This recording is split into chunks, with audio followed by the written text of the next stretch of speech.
hablando ahora de la caracterización del mercado, nos vamos a centrar en esa característica del consumidor.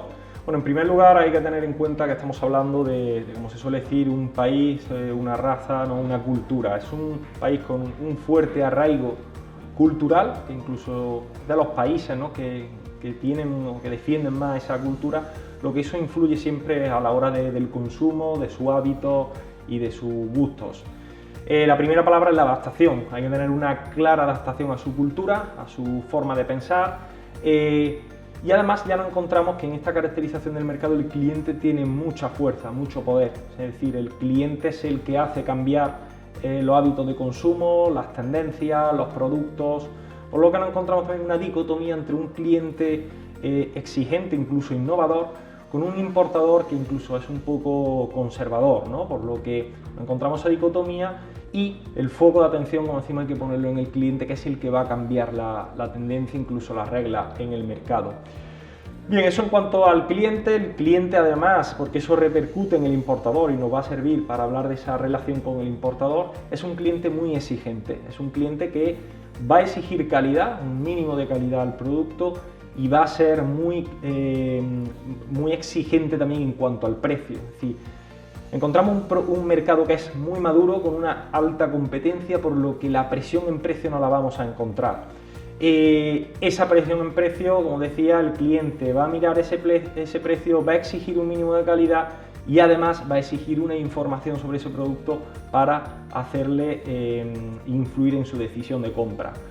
Bien, eso en cuanto al cliente, por lo que ya nos pone en relieve de cómo es ese mercado, y ahora nos vamos a esa relación con el importador y ese acceso al mercado. Bien, en Japón realmente nos encontramos unas barreras no arancelarias y barreras comerciales que hay que tener en cuenta, sobre todo en algunos sectores. Si bien es verdad que con un acuerdo reciente firmado entre Unión Europea y Japón, un acuerdo de asociación económica, se está rebajando esas trabas no arancelarias, incluso arancelarias. Tenemos ejemplos como la reciente apertura del mercado ovino, caprino y vacuno. Tenemos la reciente experiencia también con el sector de los cosméticos, que ahora hablaremos, donde se han reducido los aranceles, por lo que mediante ese acuerdo se van reduciendo esa dificultad.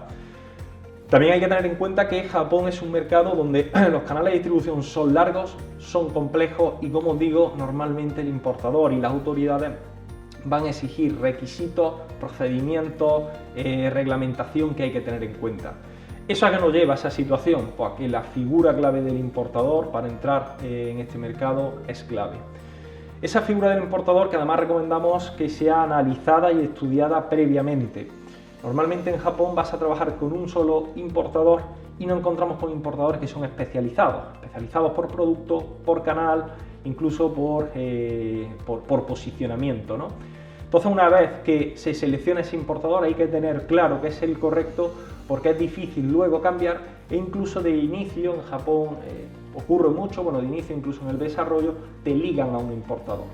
Por lo que es importante esa selección, y además sabemos que la relación inicial para abrir ese mercado va a ser, o nos va a llevar tiempo, debe ser tomada de una manera paciente, pero que si cerramos esa relación y hemos visto que es el importador, ¿no?, el distribuidor, el mayorista adecuado, seguramente tengamos una relación duradera, incluso rentable.